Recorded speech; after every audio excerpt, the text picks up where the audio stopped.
ഒന്നുകൂടി വായിച്ച ദൈവാസനെ. എന്റെ ഉള്ളം ദൈവത്തെ നോക്കി മൗനമായിരിക്കുന്നു. എന്റെ രക്ഷ അവങ്കൽ നിന്ന് വരുന്നു. എന്റെ രക്ഷ അവങ്കൽ നിന്ന് വരുന്നു. ദാവീദിന്റെ ഒരു സങ്കീർത്തനം അല്ലേ? ദാവീദിന്റെ സങ്കീർത്തനമാണ് എന്ന് വെച്ചാൽ ഒരുപാട് പേര് സങ്കീർത്തനം എഴുതിയിട്ടുണ്ട്. എന്നാൽ ഇവിടെ ദാവീദിന്റെ ഒരു സങ്കീർത്തനം. അപ്പോൾ 62-ാം സങ്കീർത്തനം ദാവീദിന്റെ സങ്കീർത്തനമാണ്. നിങ്ങളെപ്പോലെ തന്നെ ഞാനും ആ സങ്കീർത്തനം ഒന്ന് നോക്കിയ യദുദ്യാന്യ രാഗ്യത്തിൽ ദാവീദിന്റെ ഒരു സങ്കീർത്തനം. എൻ്റെ ഉള്ളത്തെ നോക്കി മൗനമായിരിക്കുന്നു, എൻ്റെ രക്ഷ അവങ്കൽ നിന്നു വരുന്നു. അപ്പോൾ 62-ാം സങ്കീർത്തനം ദാവീദ് 1-ാം വാക്യത്തിൽ പറഞ്ഞു, എൻ്റെ ഉള്ളം ദൈവത്തെ നോക്കി. എന്തുകൊണ്ടായിരിക്കണം ദാവീദ് അത് പറഞ്ഞത്? മേരി ആൻറ്റി, ഈ സങ്കീർത്തനം 62-ാം സങ്കീർത്തനം എപ്പോഴാണ് ദാവീദ് എഴുതിയത്? അവിടെ ഉണ്ടോ?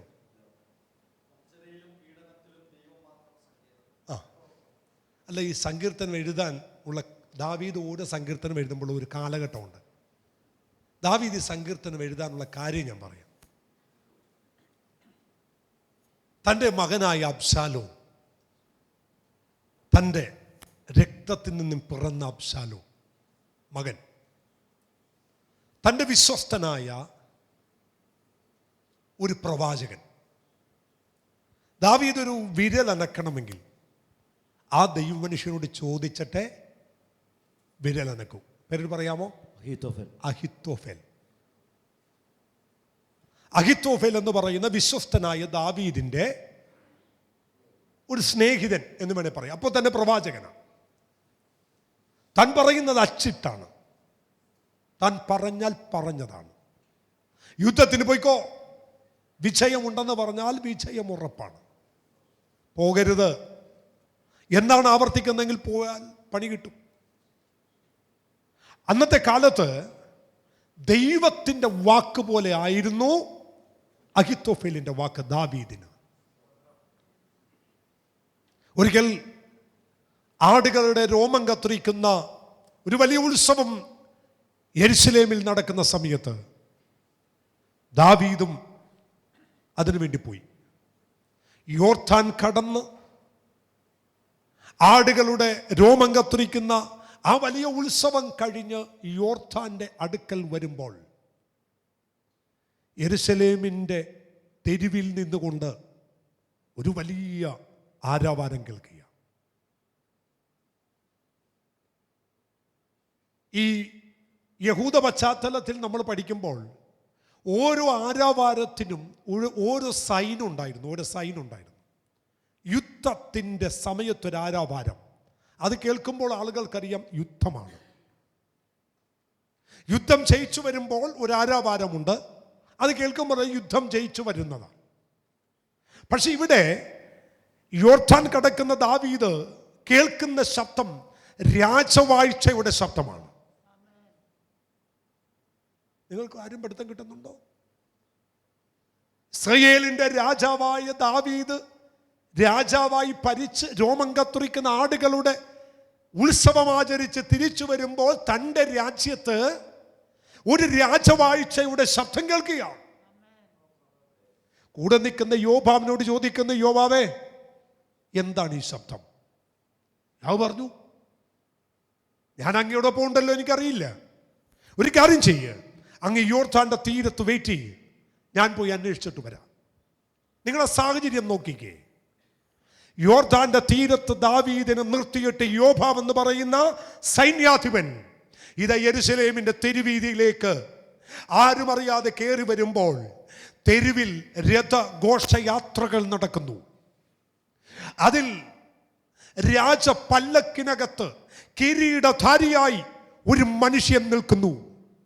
അവന്റെ ശിരസിൽ നിന്നും താഴേക്ക് വീണ് കിടക്കുന്ന മുടി അവന്റെ രഥത്തിലേക്ക് വീണ് കിടക്കുന്നു. യോബാവിന് ഒറ്റ നോട്ടത്തിൽ മനസ്സിലായി, മറ്റാരുമല്ല, അത് ദാവീദിന്റെ മകനായ അബ്ശാലോമാണ്. പിന്നെ യോബാവിന്റെ നോട്ടം അവന്റെ അടുക്കൽ നിൽക്കുന്നത് ആരാണ് നോക്കിയപ്പോൾ മനസ്സിലായി, ദാവീദിന്റെ സ്നേഹിതനായ, ദാവീദ് ദൈവത്തെ പോലെ കണ്ടതായ അഹിത്തോഫേൽ ഇതാ രഥത്തിന്റെ തൊട്ടടുത്ത്. പിന്നെ ശേഷിച്ചില്ല. അവൻ യോബാവ് ഒരൊറ്റ ഓട്ടമാണ്. ഓടിച്ചെന്ന് അവൻ ദാവീദിനോട് പറഞ്ഞു, ദാവീദേ ചതിച്ചു, ആര്? മഹാരാജാവേ ചതിയിൽപ്പെട്ടു. ആര് ചതിച്ച കാര്യമാ നീ പറയുന്നേ? യജമാനനെ, അങ്ങയുടെ മകൻ ചതിച്ചു. എന്നാ പറ്റി? അങ്ങയ്ക്ക് പകരം അങ്ങയുടെ മകൻ അബ്ശാലോം രാജാവായി. ദാവീദ് തൊണ്ടയിടറിക്കൊണ്ടൊരു ചോദ്യം ചോദിച്ചു, ആരാണ് അതിന് നിയോഗം കൊടുത്തത്? അങ്ങയുടെ സഹപടൻ, സ്നേഹിതൻ അഹിത്തോഫേൽ. നിങ്ങൾക്ക് മനസ്സിലാകുന്നുണ്ടോ? യോർദാന്റെ തീരത്ത് കീഴക്കവൻ ഹൃദയം ഏടറിയവനായി, മനസ്സ് തകർന്നവനായി, പൂഴി വാരി തലയിലേക്കിട്ട് ഉടുത്തിരുന്ന വസ്ത്രം വലിച്ച് കീറിക്കളഞ്ഞ് വാവിട്ടൊരു നിലവിളിച്ചു, ദൈവമേ, എനിക്കെതിരെ എഴുന്നേറ്റതൊരു ശത്രുവായിരുന്നെങ്കിൽ ക്ഷമിക്കാമായിരുന്നു. എൻ്റെ അപ്പം തിന്നവനും എൻ്റെ പ്രാണസ്നേഹിതനും എനിക്കെതിരെ കുതികാലുയർത്തിയിരിക്കുന്നു എന്ന് പറഞ്ഞ് ദാവീദ് പൊട്ടി കരഞ്ഞ് തകർന്ന് തരിപ്പണമായി.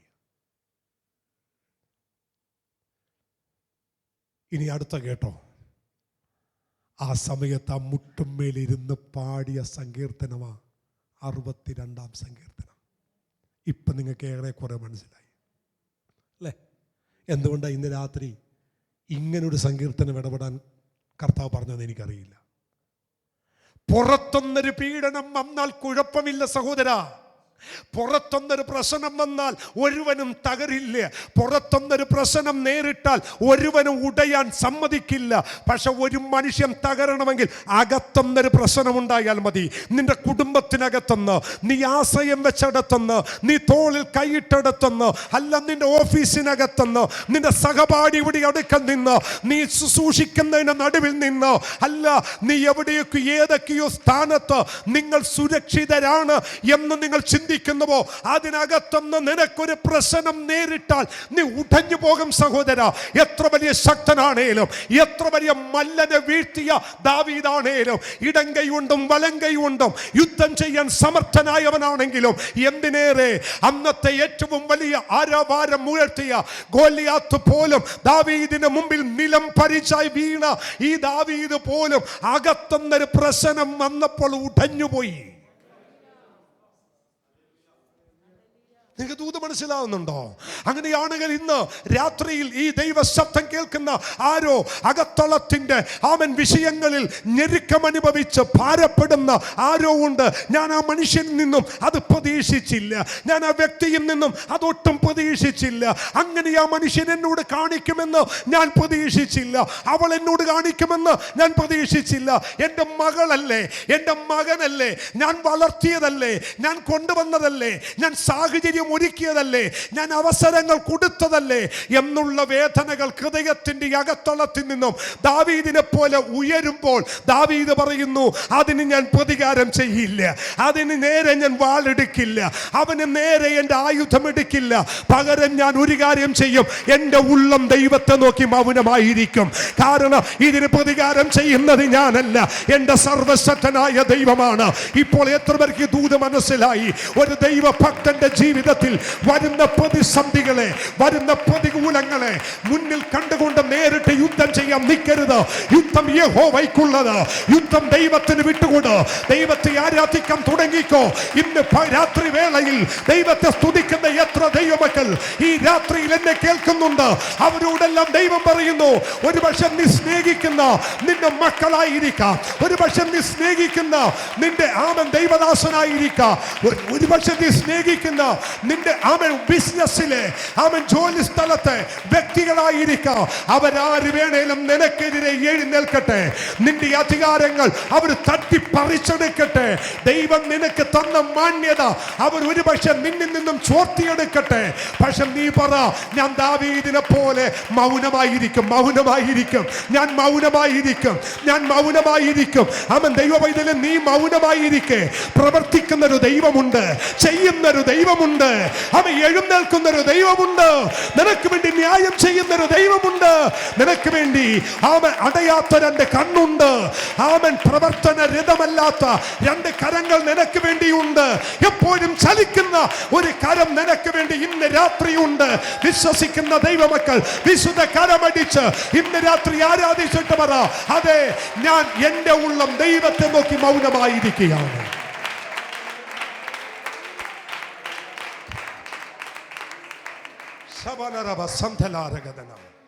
Thank you, Jesus. ഇപ്പോഴാണ് എനിക്ക് ദൂതിൻ്റെ ആഴം മനസ്സിലായത്. ഇത് ഈ പോക്ക് എങ്ങോട്ടാ പോയത്? അവൻ ഞാൻ പറഞ്ഞല്ലോ, പെട്ടെന്ന് ഇങ്ങനെ ഒരു സങ്കീർത്തനം എൻ്റെ ഉള്ളത്തിൽ വന്നപ്പോൾ ഞാനും ദൈവമേ ഇതെങ്ങനെ പ്രസംഗിക്കും, എന്താ ഇതിന് പറയേണ്ടത് എന്നുള്ളൊരു ചിന്തയില്ല. കാരണം ഒരു പ്രസംഗം നല്ലതുപോലെ പ്രസംഗിക്കണമെങ്കിൽ അതിരുന്ന് ധ്യാനിച്ച് അതിന് അവൻ തയ്യാറാകണം. അങ്ങനെ ഒരു ഒരുക്കമില്ലാതെ ഒരു കാര്യം ഇടപെട്ടാൽ എങ്ങനെയായിരിക്കും? പക്ഷെ ഞാൻ പറയുക, ഇത് ഒരുക്കത്തിൻ്റെ പ്രസംഗമല്ല, ഇത് സ്പോട്ടിൽ ദൈവം ഇടപെടുന്ന പ്രസംഗമാണ്. ഓരോ കുഞ്ഞുങ്ങളോടും ദൈവം സംസാരിക്കുന്ന പ്രസംഗമാണ്. നീ സ്നേഹിച്ചവരും നീ ആമൻ കരുതിയവരും ആമൻ ഒരിക്കലും അവർ എന്നോടത് കാണിക്കില്ല എന്ന് നീ വിലയിരുത്തിയവരും നിനക്കെതിരെ എന്തൊക്കെ ചെയ്താലും ദൈവ പൈതലേ, ഇന്നത്തെ രാത്രിയിലെ ദൂത് കുറിച്ചിട്ടോ നീ മൗനമായിരിക്ക്. എൻ്റെ ഉള്ളം ദൈവത്തെ നോക്കി മൗനമായിരിക്കുന്നു. സ്തോത്രം. സമയത്തിൻ്റെ പരിധി കൊണ്ട് ഞാൻ ഓരോന്ന് പറയുന്നു. നിങ്ങൾ ഇന്ന് ഒറ്റ കാര്യം നിങ്ങൾ വിട്ടുകളയരുത്. ഓരോന്നും നിങ്ങൾ ശ്രദ്ധിച്ചേക്കണം. എൻ്റെ ദൈവത്തെ നോക്കി ഞാൻ എന്ത് ചെയ്യുമെന്നാ പറഞ്ഞേ? മൗനമായിരിക്കും. ഞാനൊന്ന് ചോദിച്ചോട്ടെ സഹോദരങ്ങളെ, കഴിവില്ലാത്തവനാണ് ഈ പറയുന്നതെന്ന് നിങ്ങൾ ചിന്തിക്കരുത്. കഴിവില്ലാത്തവനല്ല മൗനമായിരിക്കുന്നത്. അവന് രഥമുണ്ട്, അവന് കുതിരയുണ്ട്, സൈന്യ ബാഹുല്യം അവനുണ്ട്, ഒരു രാജ്യം മുഴുവൻ അവന്റെ കയ്യിലാണ്. ദാവീദിനെ കുറിച്ചല്ലേ വിശുദ്ധ ബൈബിൾ പറയുന്നത്? ശൗൽ മേൽക്കുമേൽ ക്ഷയിച്ചും ദാവീദ് മേൽക്കുമേൽ ആമൻ ബലം പ്രാപിച്ചും പോന്നു. അങ്ങനെ ആ കാലഘട്ടത്തിൽ ദാവീദിന്റെ ഗ്രഹം അവൻ ഉയർച്ച പ്രാപിച്ചുകൊണ്ടിരിക്കുന്ന ആ കാലഘട്ടത്തിൽ ദാവീദിന് എന്തും ചെയ്യാൻ കഴിവുണ്ട് ദൈവമക്കളെ. ഞാൻ ഒന്നുകൂടി പറയാം. അഹിത്തോഫേൽ എന്ന് പറയുന്നത് ദാവീദിന്റെ മുമ്പിൽ എൻ്റെ കൊച്ചു ഭാഷ പറഞ്ഞ ഉറുമ്പ് പോലെയാണ്, വെറും ഉറുമ്പ് പോലെ. അബ്ശാലോം എന്ന് പറയുന്ന ഈയാമ്പാറ്റ പോലെയാണ്. ദാവീദിന് ആ ചിറക് മുറിച്ചു കളയാൻ അധികാരമുണ്ട്. അവൻ അബ്ശാലോമിനെ എടുത്ത് വലിച്ചെറിഞ്ഞ് ഗലീല കടലിലേക്ക് എറിഞ്ഞു കളയാൻ ദാവീദിന് അധികാരമുണ്ട്, പദവിയുണ്ട്. എന്നിട്ടും ദാവീദ് പറയുന്നു, എനിക്കെതിരെ എഴുന്നേറ്റവന്റെ നേരെ എൻ്റെ പദവി ഞാൻ എടുക്കില്ല, എൻ്റെ ആൾബലം ഞാൻ എടുക്കില്ല. കാരണം ഞാൻ ചെയ്താൽ കുറച്ചേ ചെയ്തു, ദൈവം ചെയ്താൽ നല്ലവണ്ണം ചെയ്യും. ദൂത് മനസ്സിലായോ നിങ്ങൾക്ക്? ഞാൻ ചെയ്യുന്നത് പോലെയല്ല ദൈവം ചെയ്യുന്നത്. ദൈവം ചെയ്താൽ മാന്യമായിട്ട് ചെയ്യും, ദൈവം ചെയ്താൽ വളരെ നീറ്റായിട്ട് ചെയ്യും. കരമടിച്ചു ദൈവത്തിന് ഇന്ന് രാത്രി നന്ദി പറ. നീ മൗനമാകുമ്പോൾ ഒരിക്കലും വിചാരിക്കരുത് ദൈവം മൗനമാകുന്നെന്ന്.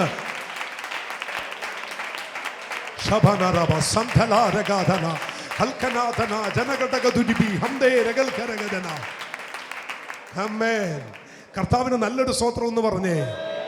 അപ്പൊ ഈ മനുഷ്യൻ പറയാണ്, എൻ്റെ ഉള്ളം ദൈവത്തെ നോക്കി എന്ത് ചെയ്തിരിക്കുന്നു? മൗനമായിരിക്കുന്നു. എന്തുകൊണ്ട് ദാവീദ് മൗനമായെന്നറിയാമോ? ദാവീദിന്റെ ഉള്ളത്തിൽ പണ്ടൊരിക്കൽ ദൈവം പറഞ്ഞു, നീ മിണ്ടാതിരുന്ന് ഞാൻ ആരെന്ന് അറിഞ്ഞുകൊള്ളുക. ദൂത് മനസ്സിലായോ?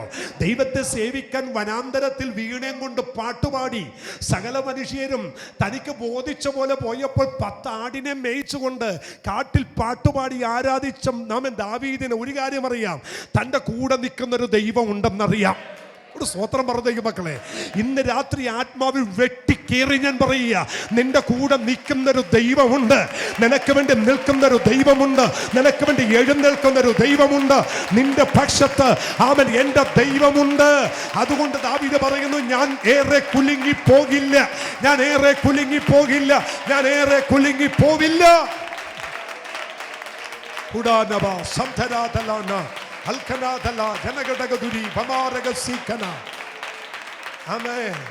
ഒരു ദൈവ പൈതലിന്റെ ഏറ്റവും വലിയ നിങ്ങൾ ശ്രദ്ധിച്ചേ, ഒരു ദൈവ പൈതലിന്റെ ഏറ്റവും വലിയ റിസൾട്ട് എന്താണെന്ന് ഞാൻ ഈ വാക്യത്തിൽ നിന്ന് പറയാം.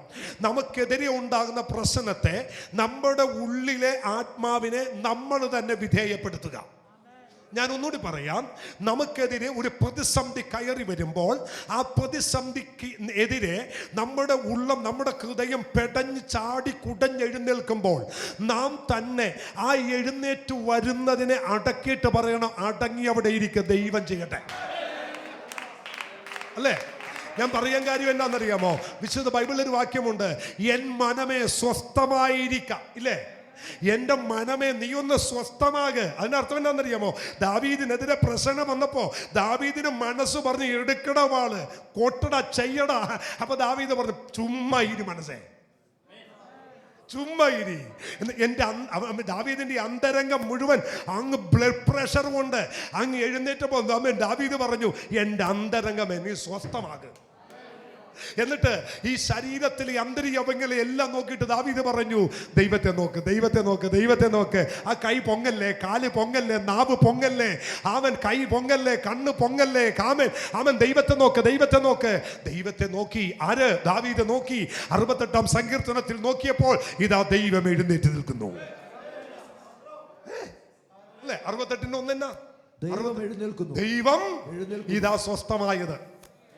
ഇന്ന് രാത്രി കഴിവില്ലാത്ത വർഗമായതുകൊണ്ടല്ല, മിടുക്കില്ലാത്തവരായതുകൊണ്ടല്ല, പിടിപാടില്ലാത്തത് കൊണ്ടല്ല മൗനമാകാൻ കാര്യം, എനിക്ക് വേണ്ടി എഴുന്നേൽക്കുന്നൊരു ദൈവമുണ്ട്. അവൻ വിശ്വസിക്കുന്ന ദൈവജനം ഇന്ന് രാത്രി കരം തട്ടി ഇരുന്ന ദൈവത്തെ ആരാധിക്ക്. അവൻ ലോകത്തിന്റെ ഏത് കരയിൽ ഇരുന്ന് നിങ്ങൾ ഇന്ന് രാത്രി ഈ വചനം കേട്ടാലും നിങ്ങൾ ഇരിക്കുന്ന ഇടത്ത് അടുത്തിരുന്ന് അവൻ ദൈവത്തെ ആത്മാവിൽ ആരാധിക്കാൻ തുടങ്ങുക. നിനക്ക് വേണ്ടി എഴുന്നേൽക്കുന്നൊരു ദൈവമുണ്ട്, നിനക്ക് വേണ്ടി പ്രവർത്തിക്കുന്ന ഒരു ദൈവമുണ്ട്. ഞാൻ മിണ്ടാതിരിക്കും.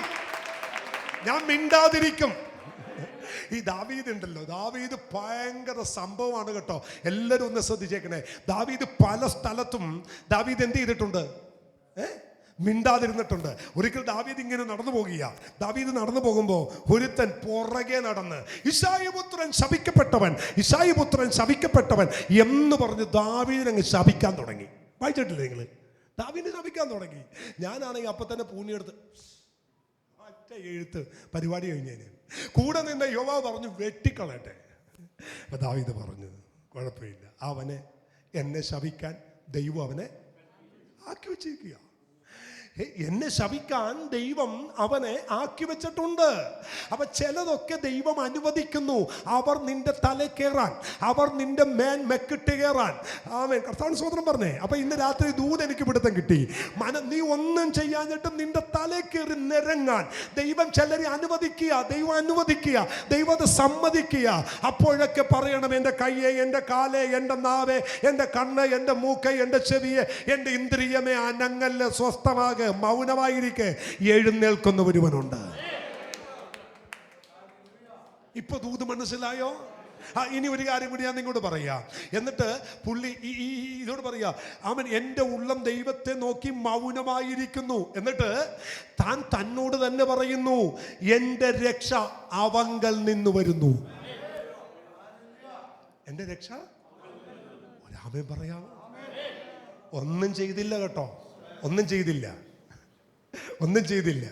ഈ ദാവീദേ ഇങ്ങോട്ട് വരുന്ന വഴിക്ക് ഒരുത്തൻ ഓടിച്ചെന്നിട്ട് പറഞ്ഞു അബ്ശാലോമിനോട്, മോനെ, അപ്പ വരുന്നുണ്ട്.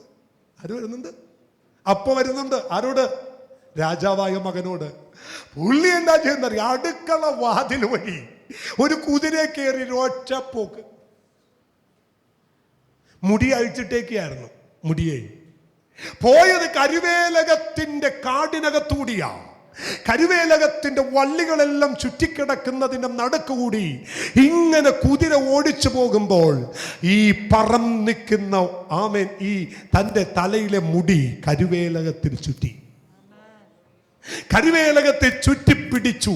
കുതിര ഓടിപ്പോയി. ആമേൻ. അബ്ശാലോം കരുവേലകത്തെ തൂങ്ങിക്കിടന്നു. താഴത്ത് തൊടാനൊക്കുന്നില്ല. 12 അടി ഉയരത്തിൽ കഴുകമരത്തിൽ മുടി ചുറ്റി അബ്ശാലോം തൂങ്ങിക്കിടക്കുന്നു. ആമേൻ.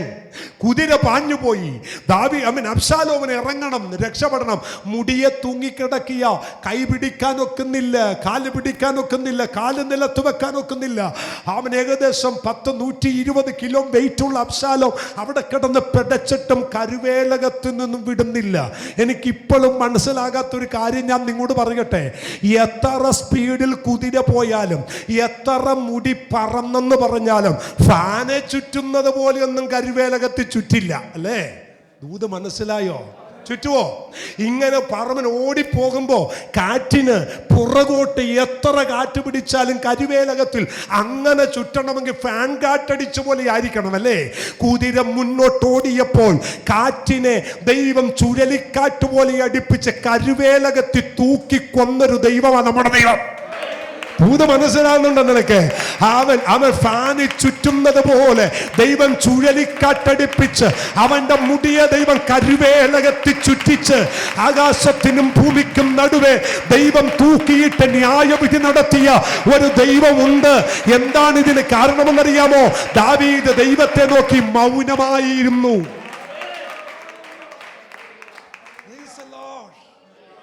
ഭയങ്കര സംഭവം ദൈവമക്കളെ. ഇത്രയ്ക്ക് എനിക്ക് നമ്മളെക്കാൾ അറിയാം, സഹോദരിമാർക്കറിയാമല്ലോ. ഇങ്ങനെ ഓടിപ്പോകുന്നതിനകത്തൊന്ന് മുടി ചുറ്റി പിടിച്ചിട്ട് തൂങ്ങിക്കിടക്കുക. ഇനി അത് അടുത്തത് 120 കിലോ വെയിറ്റുള്ള അബ്ശാലോം ഇത്രയും തൂങ്ങിക്കിടന്നിട്ട് മുടിയുടെ കെട്ട് പൊട്ടിയുമില്ല, മുടിയുടെ അറ്റുപോയുമില്ല, അവിടെ കിടന്നു. എന്നിട്ടും മനസ്സിലായില്ലല്ലേ? പറഞ്ഞു തരാം. ആമേൻ. അബ്രഹാം യാഗം കഴിക്കാൻ മോറിയയുടെ മലയിലോട്ട് കയറുമ്പോ മകനെ യാഗം കഴിക്കാൻ കത്തി പൊക്കിയപ്പോ തമ്പുരാൻ പറഞ്ഞു, ബാലന്റെ മേൽ കത്തി വെക്കരുത്, കത്തി താഴെ വെക്ക്, തലപൊക്കി നോക്കാൻ പറഞ്ഞു. നോക്കിയപ്പോ കണ്ടെന്നാന്നറിയാമോ? കൊമ്പിൽ പിടിക്കപ്പെട്ട് കിടക്കുന്ന ഒരാട്ടുകൊറ്റൻ. ദൂത് മനസ്സിലായോ നിങ്ങൾക്ക്? അവൻ അനുസരിക്കുന്ന ഒരു അബ്രഹാമും അനുസരണമുള്ള ഒരു മകനും ഇത പർവ്വതം കയറി വരുന്നുണ്ട്. അവൻ എന്നെ അനുസരിക്കുമ്പോൾ അവന് പകരം യാഗം കഴിക്കാൻ ഒരു ആടിനെ വേണം. ഒരിക്കലും മല കയറാത്ത ആടിനെ ദൈവം മല കയറ്റി. ഒരിക്കലും അവൻ ഉയരത്തിലേക്ക് കാല് പിടിച്ച് കയറാൻ സാധ്യതയില്ലാത്തിടത്തോട്ട് ആടിനെ കയറ്റി മലമുകളിൽ കൊണ്ടുവന്നു. എൻ്റെ ദാസന്റെ കൈയെത്തിച്ച് പിടിക്കാൻ പറ്റുന്ന നിലയിൽ കൊമ്പിൽ കുടുക്കിയിട്ടു. ദൂത് മനസ്സിലായോ? നിനക്ക് വേണ്ട നന്മ ദൈവം കുടുക്കിയിടും. നിന്റെ ശത്രുവിനെ കുടുക്കിയിട്ട് ദൈവം ന്യായം വിധിക്കും. ദൂത് മനസ്സിലായെങ്കിൽ ദൈവത്തിന് സ്വതന്ത്രം പറ. നന്മയെ അവൻ ദൈവം കുടുക്കിയിടുകയും നിനക്കെതിരെ നിൽക്കുന്നവനെ ആകാശത്തിനും ഭൂമിക്കും നടുവിൽ കുടുക്കിയിട്ട് ന്യായവിധി നടത്താൻ കഴിവുള്ള ഒരു ദൈവത്തെ കൂടിയ ഇന്ന് പകൽ ആരാധിക്കുന്നത്. വിശുദ്ധ കരമടിച്ച ദൈവത്തിനും നന്ദി പറ. ദൈവമേ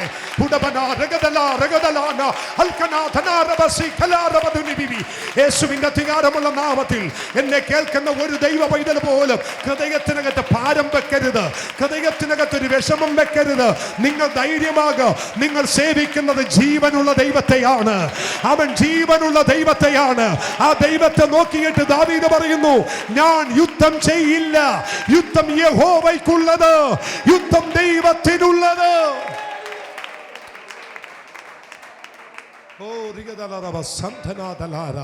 പരിശുദ്ധാത്മാവ് ഇന്ന് രാത്രി എവിടെയിരുന്നോ ഞങ്ങളെ കേൾക്കുന്ന ദൈവജനത്തോട് പറയുന്നു, നീ യുദ്ധം ചെയ്യരുത്. നിനക്കെതിരെ ഉണ്ടായിരിക്കുന്ന ഓഫീസിൽ നിന്നും നിനക്കെതിരെ ഉണ്ടായിരിക്കുന്ന പ്രശ്നങ്ങൾ, നിന്റെ തോളെ കൈയിട്ട് നടന്ന സഹപാഠികളിൽ നിന്നും നിനക്കുണ്ടായിരിക്കുന്ന വിഷയങ്ങൾ, അതൊന്നിനും നീ തിരിച്ച് പറയണ്ട, തിരിച്ച് ചെയ്യണ്ട. ഒരു കാര്യം ചെയ്യ, ദൈവത്തെ നോക്കി മൗനമായിരിക്കെ. നിന്റെ രക്ഷ അവിടുന്ന് വരും, നിന്റെ വിടുതൽ അവിടുന്ന് വരും, നന്മ തക്ക ന്യായവിധി അവിടുന്ന് വരും. അവൻ എൻ്റെ ജാമ്യക്കാരൻ സ്വർഗത്തിലാണ്. വിശ്വസിക്കുന്ന ദൈവമക്കൾ കരമുയർത്ത ദൈവത്തിന് സ്തോത്രം ചെയ്യുക.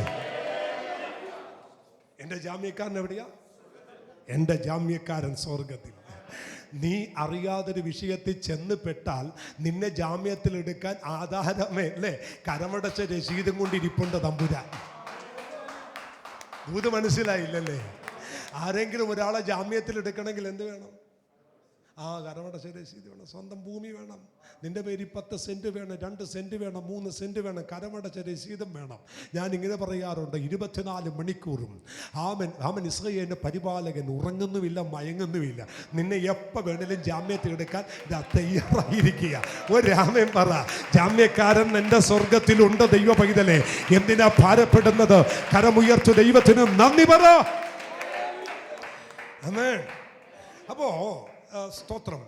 ഈ 62-ാം സങ്കീർത്തനം അതിൻ്റെ 1 മുതൽ 7 വരെയുള്ള വാക്യം ദാവീദ് തൻ്റെ ഹൃദയത്തെ പ്രതിസന്ധിയുടെ നടുവിൽ ബലപ്പെടുത്തുന്നു, തന്നെത്താൻ ബലപ്പെടുത്തുന്നു.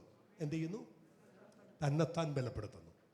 ഈ മറ്റുള്ളവരെ ബലപ്പെടുത്താൻ കഴിയും, പക്ഷെ അതേ പ്രശ്നം നമ്മുടെ ജീവിതത്തിൽ വരുമ്പോൾ നമുക്ക് ബലപ്പെടാൻ പറ്റുന്നതാണ് ഏറ്റവും വലിയ അനുഗ്രഹം. ഒരു സ്വതന്ത്രം പറയാൻ പറ്റുമോ? ഈ ആശ്വസിക്ക്, സമാധാനപ്പെട്, കുഴപ്പമൊന്നുമില്ല, കടഭാരം മാറും, ഞെരുക്കം മാറും, നിന്ന മാറും എന്നൊക്കെ പറയാൻ എളുപ്പമാണേ, പക്ഷെ അത് അനുഭവിക്കണം. ആ അനുഭവം വന്നു കഴിയുമ്പോൾ അതിനകത്തുനിന്ന് പിടിച്ചു നിൽക്കാൻ നീ തയ്യാറാണോ? നിന്നെ പരാജയപ്പെടുത്താൻ ആർക്കും പറ്റില്ല. അപ്പോൾ ദൈവം നോക്കുന്ന ഏറ്റവും വലിയ വിടുതൽ എന്താണെന്നറിയാമോ? നമ്മൾ ഈ മറ്റുള്ളവരെ ധൈര്യപ്പെടുത്തുന്നതിനേക്കാൾ ഉപരിയായി ആ പ്രശ്നത്തെ നമുക്ക് എങ്ങനെ പരിഹരിക്കാൻ കഴിയും, അവിടെയാ റിസൾട്ട്. ദാവീദിന്റെ ഏറ്റവും വലിയ വിടുതൽ എന്താണെന്നറിയാമോ? ദാവീദ് മറ്റുള്ളവർക്കെല്ലാം വിടുതൽ കൊടുത്തു, പക്ഷെ തൻ്റെ ജീവിതത്തിൽ വന്നപ്പോൾ തന്നെത്താൻ ബലപ്പെട്ടു. എന്നെ ഇന്ന് രാത്രി ചിന്തിപ്പിച്ച അനുഗ്രഹമായൊരു ദൂത്, ദാവീദിന്റെ ജീവിതത്തിന്റെ പ്രശ്നത്തിൽ ദാവീദിനെ ബലപ്പെടുത്താൻ ആരുമില്ലായിരുന്നു, തന്നെത്താൻ ദാവീദ് ബലപ്പെട്ടു. എന്ന് പറയാമോ? തന്നെത്താൻ ഇങ്ങനെ ബലപ്പെട്ട് വേറൊരു മനുഷ്യനുണ്ട്, തന്നെത്താൻ ബലപ്പെട്ട വേറൊരു മനുഷ്യനുണ്ട്. ആരാന്നറിയാമോ? യോബ് ഉണ്ട്, പക്ഷേ എടുത്തു പറയാൻ പറ്റുന്ന മറ്റൊരാളുണ്ട്, ദൈവദാസനായ ദാനിയേൽ. എന്താണ്? തനിക്കെതിരെ കൈരേഖ എഴുതിയിരിക്കുന്നു എന്ന് ദാനിയേൽ അറിഞ്ഞിട്ടും താൻ ചെയ്യേണ്ട ജോലിയെല്ലാം കൃത്യമായി ചെയ്തു തീർത്ത് വീട്ടിൽ ചെന്ന് യെരൂശലേമിന്റെ കിളിവാതിൽ നേരെ തുറന്ന് ദിവസവും ചെയ്യുന്നത് പോലെ സൈലന്റായി താൻ പ്രാർത്ഥിക്കാൻ തീരുമാനിച്ചു. ഒരു സ്തോത്രം പറയാമോ? ശാന്തമായി. എന്നിട്ട് ദാനിയേലിനോട് തന്നെ പറഞ്ഞു കാണും, സിംഹത്തെ സൃഷ്ടിച്ചവനെയാണ് ഞാൻ സേവിക്കുന്നത്. കാറ്റും കടലും കരയും ഈ മഹാസമുദ്രവും ഉണ്ടാക്കിയവനെ ഞാൻ ഭജിക്കുന്നു എന്ന് പണ്ട് യോന പറഞ്ഞതുപോലെ, അല്ലേ?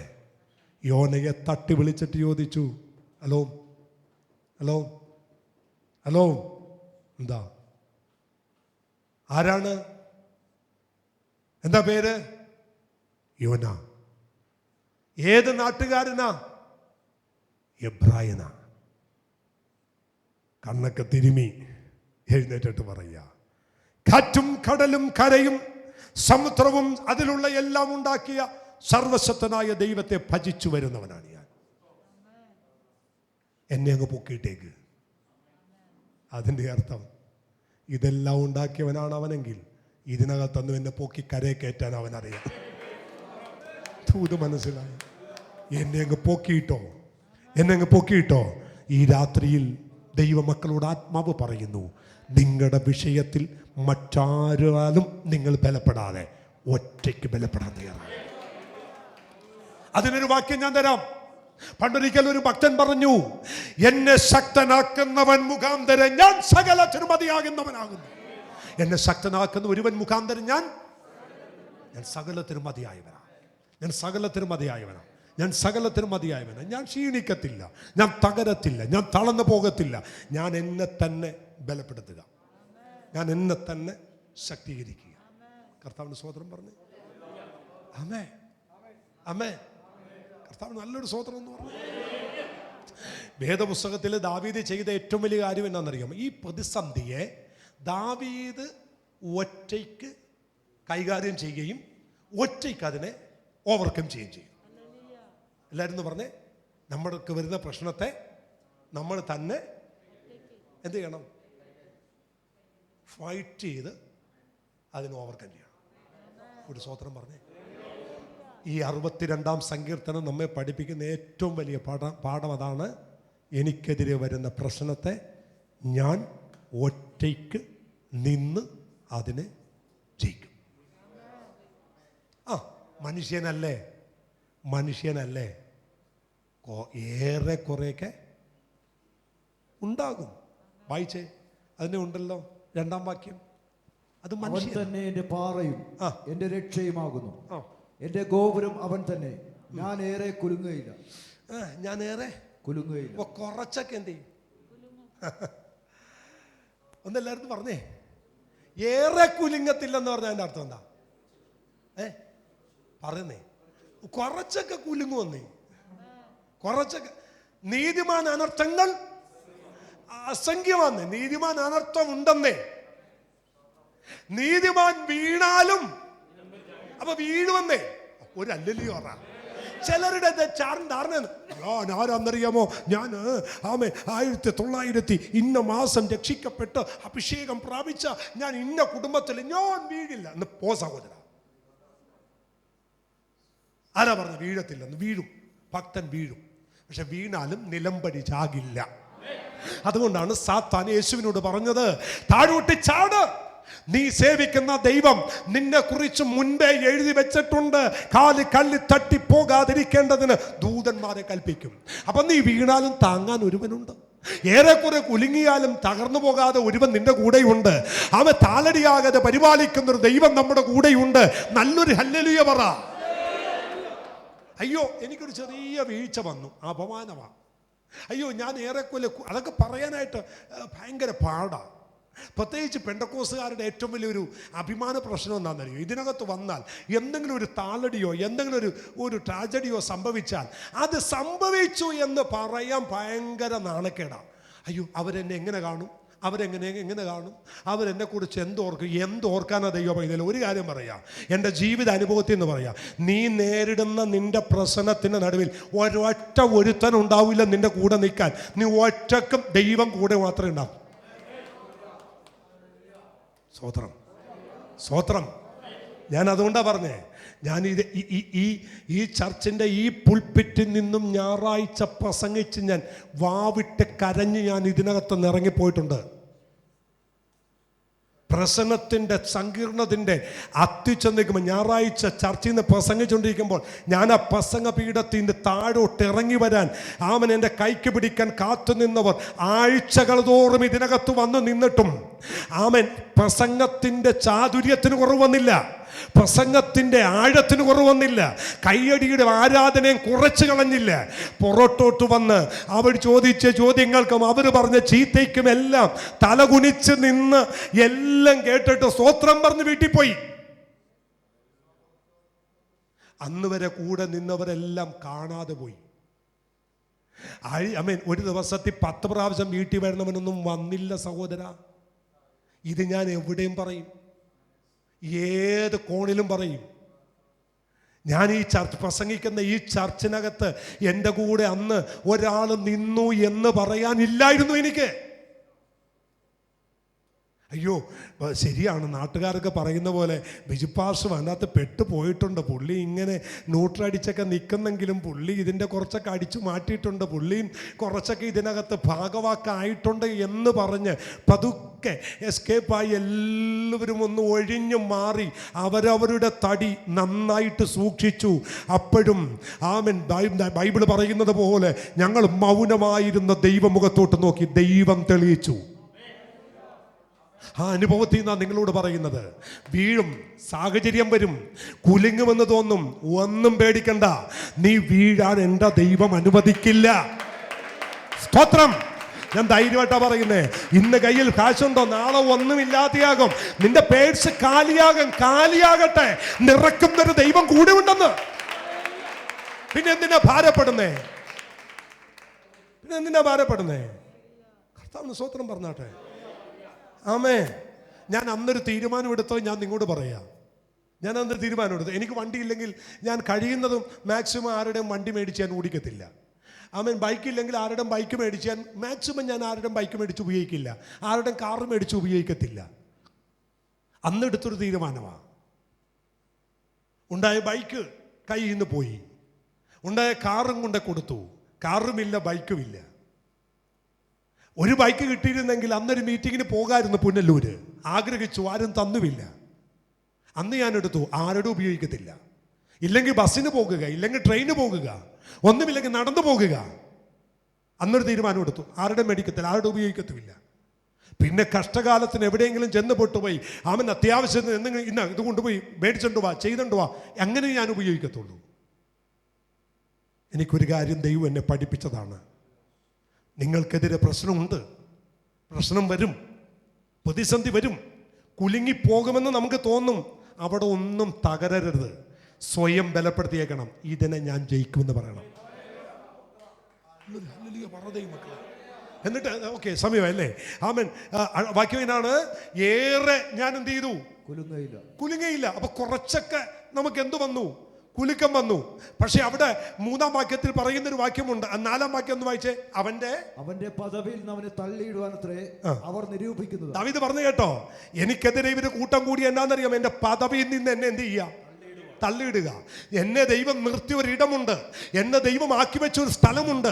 അവിടെ നിന്ന് എന്നെ തള്ളിയിടാൻ. അവൻ കുടുംബമാണോ അതിനകത്തൊന്ന്, സന്തോഷമാണോ അതിനകത്തൊന്ന്, സമൃദ്ധിയാണോ അതിനകത്തൊന്ന്, ജോലി മേഖലയാണോ അതിനകത്തൊന്ന്, ഏത് പദവിയും നിന്ന് നിന്നെ തള്ളിയിടാൻ നോക്കിയോ അവിടെ എല്ലാം നീ മൗനമായിരുന്നോ? ഒരു ദൂതും അവൻ ആത്മാവിൽ ഞാൻ നിന്നോട് വിളിച്ചു പറയുക. അവൻ 11-ാമത്തെ വാക്യം വായിച്ച് നമുക്ക് അവസാനിപ്പിക്കാം. 11-ാമത്തെ വാക്യം. ബലം ദൈവത്തിലുള്ളതെന്ന് ദൈവം ഒരിക്കൽ ചെയ്തു. ഞാൻ 2 പ്രാവശ്യം കേട്ടു. ഇതാണ് മൗനമാകാൻ കാര്യം. ഒത്തിരി പറയാനുണ്ട്, പക്ഷെ ഞാൻ സമയമില്ല. മൗനമാകാൻ കാര്യം എന്നാന്നറിയാമോ? ഈ മനുഷ്യൻ ഈ പ്രശ്നം തനിക്ക് വരുന്നതിന് മുമ്പ് 2 പ്രാവശ്യം പുള്ളി ഒരു ദൂത് കേട്ടു. പ്രവാചകനിൽ നിന്നല്ല, നേരിട്ട്. ആരീന്നാ കേട്ടെ? നേരിട്ട് ദൈവം ദാവീദിനോട് 2 പ്രാവശ്യം ഒരു ദൂത് പറഞ്ഞു. ആ ദൂത് എന്നാന്നറിയാമോ? ബലം ദൈവത്തിനുള്ളത്. എല്ലാവരും പറ. ഞാൻ എന്തുകൊണ്ടാണ് മൗനമായിരുന്നതെന്നറിയാമോ? എന്തുകൊണ്ടാണ് ഞാൻ അവനെതിരെ വാളെടുക്കാഞ്ഞെന്നറിയാമോ? എൻ്റെ ദൈവം എന്നോട് പറഞ്ഞു, പണ്ടൊരിക്കൽ ബലം എനിക്കുള്ളതാണ്, ശക്തി എനിക്കുള്ളതാ ദാവീദേ, ശക്തി എനിക്കുള്ളത്. നീ ധൈര്യമായിട്ടിരിക്കുന്നേ, നീ ധൈര്യമായിട്ടിരിക്കുന്നേ. നീ എന്തിനാ കരയുന്നേ? നീ എന്തിനാ ഭാരപ്പെടുന്നേ? ആത്മാവിലൊന്ന് ആരാധിച്ച് പറയാമോ? സഹോദരൻ, നീ എന്തിനാ ഭാരപ്പെടുന്നേ? സഹോദരി, നീ എന്തിനാ ഭാരപ്പെടുന്നേ? ദാവീദ് പറയുന്നു, ഞാൻ ഒരിക്കൽ ഒരു മെസ്സേജ് കേട്ടു, ഒരിക്കൽ ഞാനൊരു ദൂത് കേട്ടു. ഞാൻ കേട്ട ദൂത് എനിക്കൊരു വാഹനം കിട്ടുമെന്നല്ല, എനിക്കൊരു വാമൻ വീട് കിട്ടുമെന്നല്ല. ഞാൻ കേട്ട ദൂത് എന്നറിയാമോ? എന്റെ പ്രാർത്ഥന മുറിക്കകത്ത് എന്റെ ദൈവം ഇറങ്ങി വന്നിട്ട് എന്നോട് പറഞ്ഞു, ദാവീദേ, എനിക്ക് ബലമുണ്ടടാ, എനിക്ക് ബലമുണ്ട്, ബലമുണ്ട്, ബലമുണ്ട്, ബലമുണ്ട്. ആരാധിക്കുന്ന ദൈവമൊക്കെ തിരിച്ചറിയുക. ബലഹീനനായ ഒരു ദൈവത്തെയല്ല, എഴുന്നേറ്റ് നിന്ന് ആരാധിക്കാൻ പറ്റുമോ? അല്പസമയം ഒന്ന് ദൈവത്തെ ആരാധിച്ച് എത്ര പേര് പറയോ? ദാവീദ് പറയുന്നു, ഞാൻ സേവിക്കുന്ന ദൈവത്തിന് ബലമുണ്ട്, ഞാൻ സേവിക്കുന്ന എന്റെ ദൈവത്തിന് ബലമുണ്ട്. ഞാൻ 2 പ്രാവശ്യം കേട്ടു, 2 പ്രാവശ്യം കേട്ടു, 2 തവണ ഞാൻ കേട്ടു. ഒരിക്കൽ അവൻ ദൈവം എന്നോട് പറഞ്ഞു, ബലം ഒരിക്കൽ ദൈവം എന്നോട് അരുളി ചെയ്തു, ബലം എനിക്കുള്ളത്. 2 തവണ ഞാൻ കേട്ടു. ആത്മാവിൽ ഞാൻ ദൂത് പറയുന്നു, നീ ഉടഞ്ഞു പോകത്തില്ല, നീ തകർന്നു പോകത്തില്ല. നിന്റെ വിഷയത്തിന്റെ നടുവിൽ നീ ഉടയാൻ ദൈവം അനുവദിക്കില്ല. കരമടിച്ചു ദൈവത്തെ ആരാധിച്ചിട്ട് പറ, ഞാൻ മൗനമായിരിക്കും. എന്റെ പദവിയിൽ നിന്നും എന്നെ തള്ളിയിടാൻ, എന്നെ ദൈവമാക്കിയിടത്തുനിന്ന് എന്നെ തള്ളി താഴെയിടാൻ ശക്തികൾ എഴുന്നേറ്റാലും, വ്യക്തികൾ എഴുന്നേറ്റാലും എനിക്കത് ഭാരമല്ല. ആമേൻ. അവർ എനിക്കെതിരെ ചാഞ്ഞ മതില് പോലെ, ആടുന്ന വേലി പോലെ അവർ എനിക്കെതിരെ കയറി വരുന്നു. പക്ഷെ ഞാൻ പതറുകയില്ല, ഞാൻ വീഴുകയില്ല. കാരണം എന്റെ ദൈവത്തിന് ബലമുണ്ട്.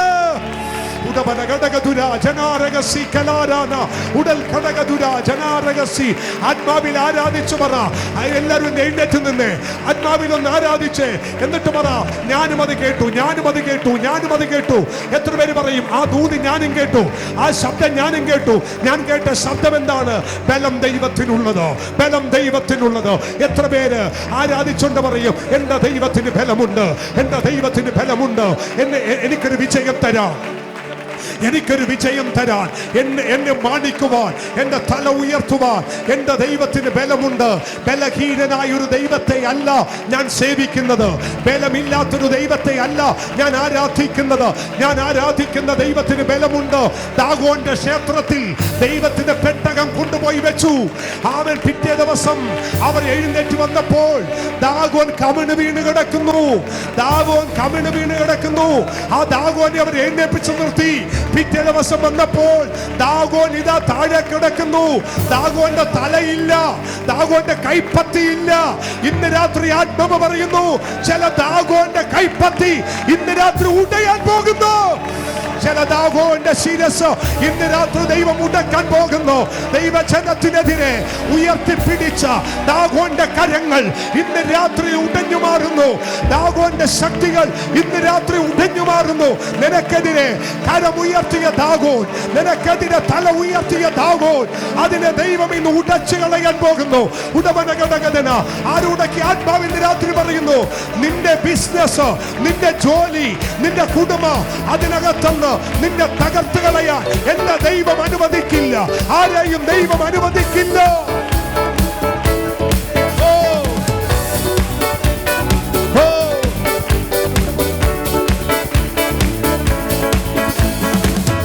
ശക്തി, ശക്തി, അത്ഭുത ശക്തി യേശുവേ രക്തത്താൽ ഉണ്ട്. ശക്തി, ശക്തി, അത്ഭുത ശക്തി യേശു ക്രിസ്തുവിന്റെ രക്തത്താൽ ഉണ്ട്. ശക്തി, ശക്തി, അത്ഭുത ശക്തി യേശുവേ രക്തത്താൽ ഉണ്ട്. ശക്തി, ശക്തി, അത്ഭുത ശക്തി യേശു ക്രിസ്തുവിന്റെ രക്തത്താൽ ഉണ്ട്. ശക്തി, ശക്തി, അത്ഭുത ശക്തി യേശുവേ രക്തത്താൽ ചേർന്ന് പറ. ഉണ്ട് ശക്തി, ശക്തി, അത്ഭുത ശക്തി യേശു ക്രിസ്തുവിന്റെ രക്തത്താൽ.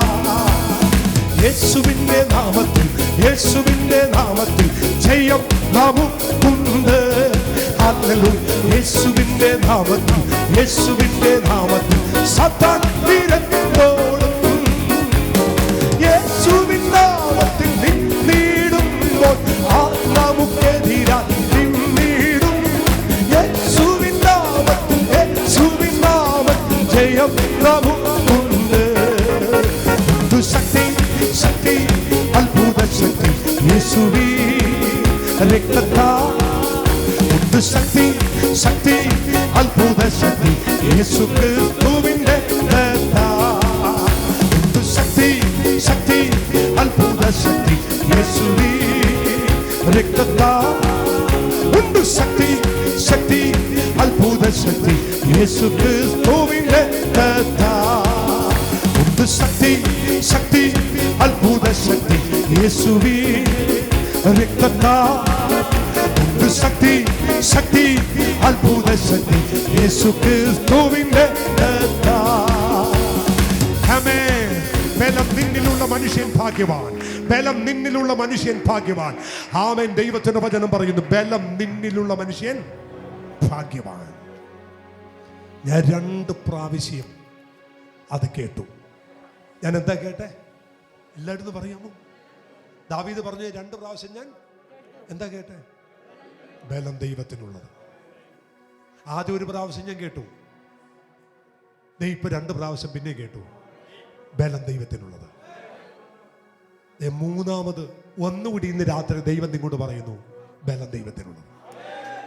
ധൈര്യമായിട്ട് പോ. ഉറങ്ങുന്നതിന് മുമ്പ് പറ, ബലം ദൈവത്തിനുള്ളത്. നടക്കുമ്പോ പറ, ബലം ദൈവത്തിനുള്ളത്. ജോലി ചെയ്യുമ്പോ പറ, ഏത് ശക്തി വരാനാന്നേ ധൈര്യമായിട്ട് നീ പറ. ഒരു ആഭിചാരം, ഒരു മന്ത്രവാദവും, ഒരു സൂത്രവും, ഒരു ആഭിചാര മണ്ഡലവും നിനക്കെതിരെ അടുക്കില്ല. നീ ഇത് മാത്രം പറഞ്ഞാൽ മതി, ബലം ദൈവത്തിനുള്ളത്. സ്വർഗീയ പിതാവേ, ബലം നിനക്ക്, ശക്തി നിനക്ക്, ബഹുമാനം നിനക്ക്, തേജസ്സം നിനക്ക്, മാനം നിനക്ക്, ധനം നിനക്ക്. അവൻ എല്ലാം എല്ലാം യേശുവേ നിനക്ക്. അറുക്കപ്പെട്ട കുഞ്ഞാടേ, സകല ബഹുമാനവും, സകല ശക്തിയും, സകല ബലവും നിനക്ക് മാത്രം. അങ്ങ് ഭൂമിയെ ഭരിക്കുന്നു, രാജ്യങ്ങളെ ഭരിക്കുന്നു, രാജാക്കന്മാരെ ഭരിക്കുന്നു.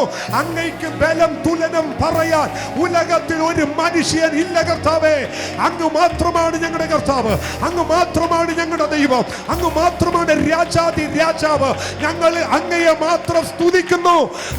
ആരാധനയ്ക്ക് യോഗ്യം നീ, സ്തുതിക്ക് യോഗ്യം നീ. ബലം നിനക്ക് മാത്രം. ഞങ്ങളത് കാണും, ഞങ്ങളത് അനുഭവിക്കും. നിന്റെ ജനത്തിന്റെ കൂടെ അപ്പാ അങ്ങ് പോ കർത്താവേ, അങ്ങ് നടക്ക് കർത്താവേ. അവരെവിടെ ബലഹീനനാകുന്നോ അവിടെ ബലവാനായി അങ്ങ് കൂടെ നിൽക്കണമേ. മഹത്വം അങ്ങേക്ക്. ക്രിസ്തുയേശുവിൻ നാമത്തിൽ പിതാവേ. സകല ബുദ്ധിയും കവിയുന്ന ദൈവിക സമാധാനം നമ്മോടും നാം ഓർത്ത് പ്രാർത്ഥിച്ച എല്ലാ വിഷയത്തോടും സഭയോടും ഇന്നു മുതൽ എന്നേക്കും ഉണ്ടായിരിക്കുമാറാകട്ടെ. അറുക്കപ്പെട്ട കുഞ്ഞാടിന് മഹത്വം.